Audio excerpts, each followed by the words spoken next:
गुरु ने जो शिष्य को समझाना था वो समझा दिया, अपना समूचा अनुभव उंडेल दिया। उलट पलट कर उसने देखा, ऐसा कुछ भी नहीं बचा था उसके पास जिसकी जानकारी उसने शिष्य को न दी हो। अब गुरु ने जो उपदेश दिया, जो राह दिखाई, उस पर चलकर किसी भी अनुभव को बताने से चूकना नहीं चाहते हैं जनक। लेकिन शब्दों के चयन की दिक्कत है। कैसा है वह अनुभव, ऐसा सही सही नहीं बता पा रहे हैं। इसलिए वो रास्ता चुनते हैं कि जो गुरु ने बताया उसी को संक्षिप्त कर देते हैं। और ये संक्षिप्तीकरण भी अंततः मौन के रूप में बदल जाता है। ऐसा ही बुद्ध के साथ भी हुआ था। उनके मौन में ही छिपा होता था वो सब कुछ जिसके बारे में कहा जाता है कि वो अपार है। अनंत शास्त्र सब एक और दूसरी ओर केवल मौन, और मौन यहाँ सभी शास्त्रों पर भारी पड़ता है। नमस्कार, स्वागत करती हूँ फिर एक बार आप सबका अष्टावक्र महागीता पर आधारित मेरी इस श्रृंखला की 59वीं कड़ी में। आज हम प्रवेश कर रहे हैं अष्टावक्र महागीता के 19वें प्रकरण में, जिसका नाम है स्वमहिमा। अब तक 18वें प्रकरण तक हमने देखा कि महर्षि अष्टावक्र बोल रहे थे और राजर्षि जनक एक अच्छे शिष्य की भांति, एक अच्छे साधक की भांति सुन रहे थे, यदा कदा प्रश्न भी कर रहे थे।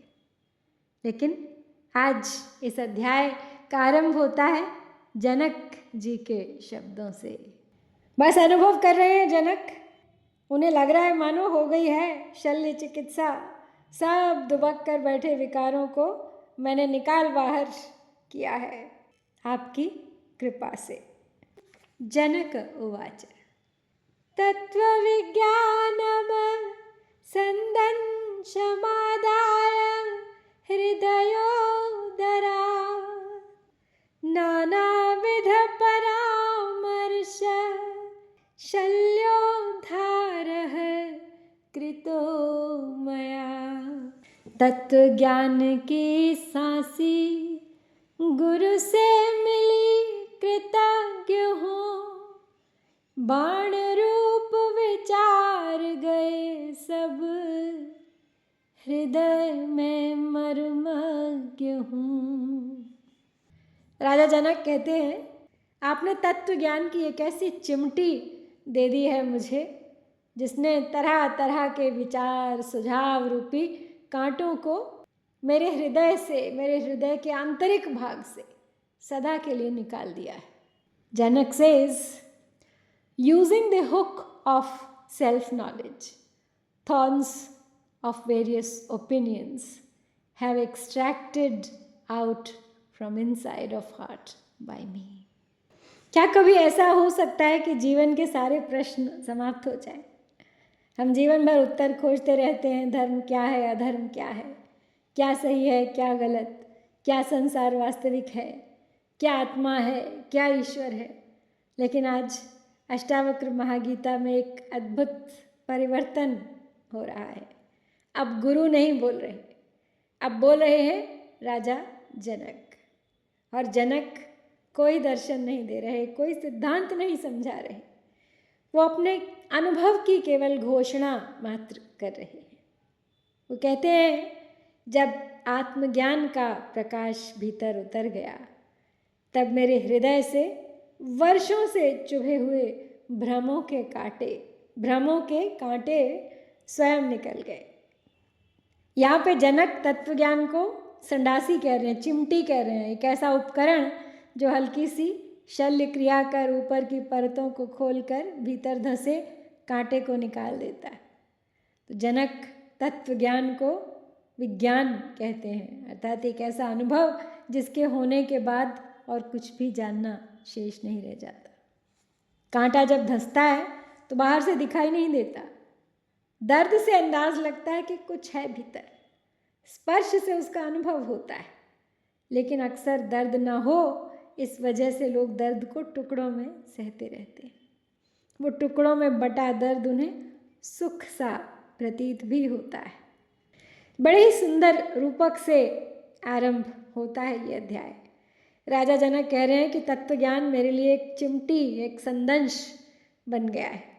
तो कल्पना कीजिए, यदि शरीर में कोई कांटा चुभ जाए तो बाहर निकालना कठिन होता है, लेकिन उससे भी अधिक पीड़ादायक तो वो कांटे हैं जो मन में चुभे रहते हैं। मैं कौन हूँ, जीवन का उद्देश्य क्या है, ये सही है या गलत, लोग मेरे बारे में क्या सोचते हैं, क्या मैं सफल हूँ, क्या मैं असफल हूँ, ये प्रश्न नहीं है, ये सब हृदय में धंसे हुए कांटे ही तो हैं। तो जनक कहते हैं कि गुरु के दिए हुए आत्मज्ञान ने इन कांटों को एक एक करके निकाल दिया। ध्यान देने की बात है कि ज्ञान ने कोई नई वस्तु नहीं दी, ज्ञान ने केवल भ्रम हटाया। बस यही आत्मज्ञान का कार्य है। आज पहले से कहीं अधिक जानकारी है हमको दुनिया में, लेकिन फिर भी शांति कम है। क्यों? क्योंकि सूचना यानी इन्फॉर्मेशन का ओवरलोड है, बहुत बढ़ गई है, लेकिन सब सुपरफिशियल है, आत्मज्ञान नहीं है।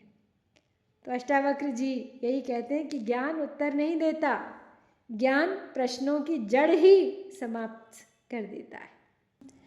क्व धर्मः क्व च वा कामः क्व चार्थं क्व विवेकता क्व द्वैतं क्व च वा द्वैतं समहिम्ने स्थितस्य मे। मुझे द्वैत से या अद्वैत से, धन अर्थ से और काम से किंचित प्रयोजन भी नहीं, चित्त वृत्ति शेष विराम से। अपनी महिमा में स्थित मेरे लिए क्या धर्म है और क्या काम है, क्या अर्थ है और क्या विवेक है, क्या द्वैत है और क्या अद्वैत है। अब तो मैं स्वयं में स्थित हो गया। There are no righteousness and duty, no objective or discretion, no duality or non-duality for me, who is established in self. अब ये श्लोक सुन के लोग अक्सर चौंक जाते हैं। जनक कहते हैं कि मेरे लिए अब धर्म क्या, अर्थ क्या, काम क्या, विवेक क्या, द्वैत क्या, अद्वैत क्या। क्या इसका अर्थ है कि धर्म का महत्व ही नहीं है? ऐसा बिल्कुल नहीं है। जब तक मनुष्य अपने वास्तविक स्वरूप को नहीं जानता, तब तक धर्म, विवेक, साधना सब आवश्यक है। लेकिन जो समुद्र तक पहुंच गया, तो क्या वो नाव सिर पर उठा के चलता रहता है? अब तो पहुंच गया, अब क्या आवश्यकता उस नाव की। तो ये धर्म, विवेक, साधना, ये सब उस नाव के समान है जो लक्ष्य तक ले जाते हैं, लेकिन जब पहुंच गए तो उसकी आवश्यकता नहीं। धर्म साधन है, स्वरूप में स्थित होना साध्य है, और जब साध्य प्राप्त हो जाए तो साधन अपना कार्य पूरा कर चुका होता है। तो जनक इसलिए धर्म का निषेध नहीं कर रहे, वे धर्म से परे की अवस्था का वर्णन कर रहे हैं। अब आजकल हम धर्म के बाहरी रूपों पर बहुत विवाद करते हैं, ऐसे होना चाहिए, ऐसे नहीं होना चाहिए, लेकिन आत्मज्ञान के बिना धर्म केवल पहचान बन सकता है। अष्टावक्र हमें भीतर की यात्रा की याद दिलाते हैं। क्व भूतम क्व भविष्यद् वा वर्तमानपि क्व वा क्व देशः क्व च वा नित्यं स्वमहिम्नि स्थितस्य मे। मैं नित्य स्वमहिमा प्रतिष्ठित, तीन कालों से परे, कहाँ देश कालों की परिधि, प्रतिबिंब सीमा से करे। अपनी महिमा में स्थित मेरे लिए क्या अतीत है और क्या भविष्य है, और क्या वर्तमान ही है, क्या देश है और क्या काल है, कोई अंतर नहीं, क्योंकि स्वयं में स्थिति सर्वोपरि है। वहाँ सब कुछ है और कुछ भी नहीं है। There is no past, future or present. There is no space or time for me who is established in self. अब मनुष्य का अधिकांश जीवन 3 कालों में पटा रहता है। एक अतीत जिसका पश्चाताप करता रहता है, वो एक भविष्य जिसकी चिंता करता रहता है, और वर्तमान जो अक्सर सामने होते हुए भी हाथ से निकल जाता है। लेकिन जनक कहते हैं कि जब मैं अपने स्वरूप में स्थित हुआ तब न अतीत बचा, न भविष्य और न ही वर्तमान। अब इसका अर्थ ये तो नहीं कि घड़ी चलना बंद हो गई, समय चलता रहता है, लेकिन मन समय की कैद से मुक्त हो जाता है। अब जिस चेतना में सब घट रहा है वो तो स्वयं समय से परे है बिल्कुल। एंग्जाइटी भविष्य में रहती है, डिप्रेशन अतीत में, लेकिन शांति केवल और केवल वर्तमान में मिलती है, और आत्मज्ञान उस वर्तमान से भी गहरा है। क्वच वात्मा क्वच वानात्मा क्व शुभम क्वाशुभम तथा क्व चिंता क्वच वा चिंता स्वमहिम्नि स्थितस्य मे। शुभ अशुभ चिंता अचिंता आत्मा या अनात्मा हूँ नित्य स्वमहिमा प्रतिष्ठित चित्त में परमात्मा। स्वयं स्थित मेरे लिए क्या आत्मा है और क्या अनात्मा, तथा क्या शुभ और क्या अशुभ, क्या विचार युक्त होना है और क्या निर्विचार होना है।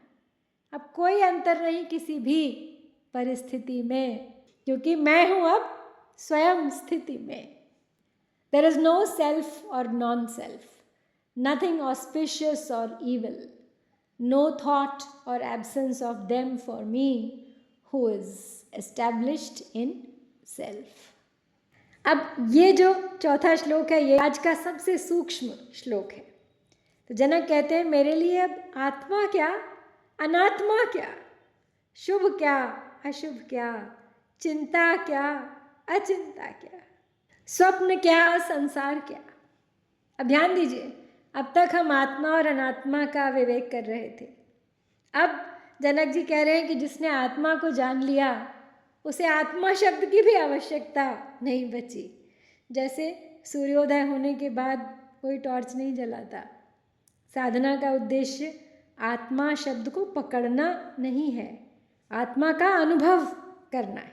जब आपने अनुभव कर लिया कि आप आत्मा हो, आप ये शरीर नहीं हो, शरीर एक साधन है, आवश्यक है, व्यावहारिक रूप से संसार आवश्यक है, शरीर आवश्यक है, लेकिन जब अनुभूति हो गई, अनुभव के बाद वो है तो रहे, तो शब्द अपने आप पीछे छूट जाते हैं। उसके रहते हुए आप केवल एक आत्मा होके जी सकते।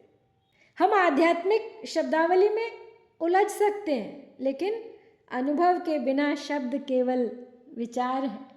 वेदांत कहता है संसार मिथ्या है, और अगर ये संसार मिथ्या है तो हम जो देख रहे हैं, जी रहे हैं, दुख सुख अनुभव कर रहे हैं, वो क्या है?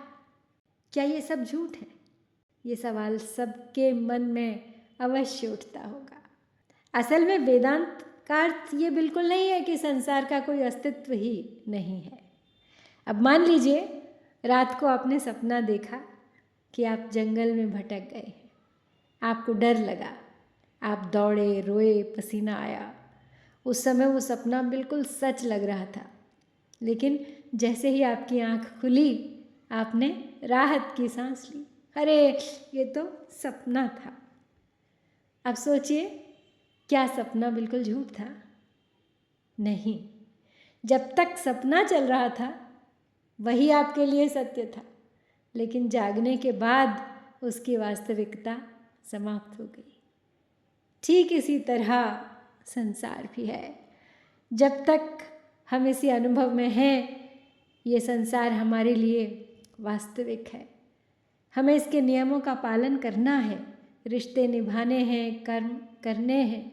इसलिए व्यवहार की दृष्टि से संसार सत्य है, लेकिन एक और गहरी दृष्टि भी है, और वो है परमार्थ की दृष्टि, जहाँ केवल ब्रह्म ही शाश्वत है।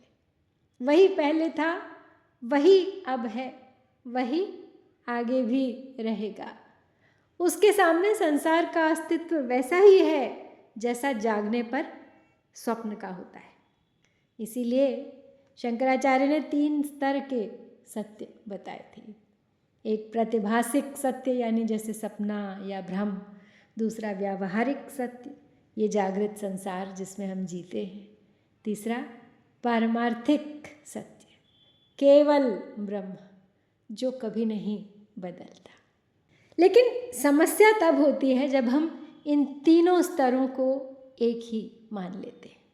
अब एक और उदाहरण जो हमने कई बार देखा है, रस्सी और सांप वाला।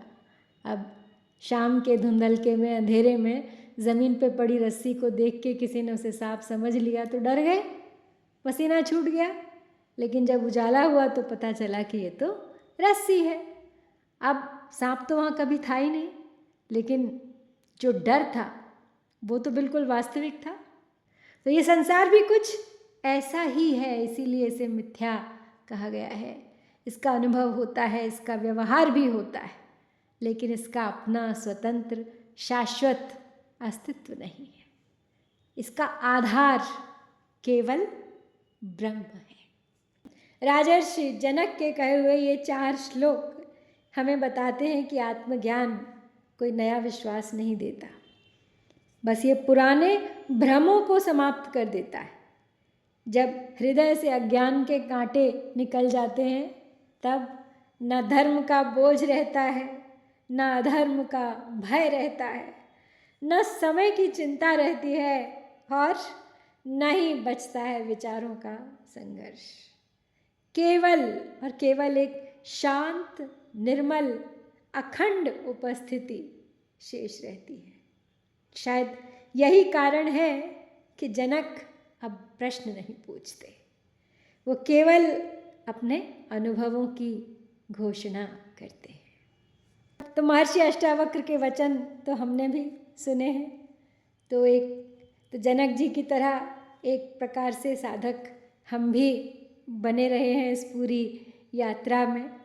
अब आप विचार कीजिए, क्या आप जनक जी के विचारों से सहमत हैं? क्या आपकी अनुभूति भी उनसे कुछ मिलती जुलती है, या अभी यात्रा बाकी है?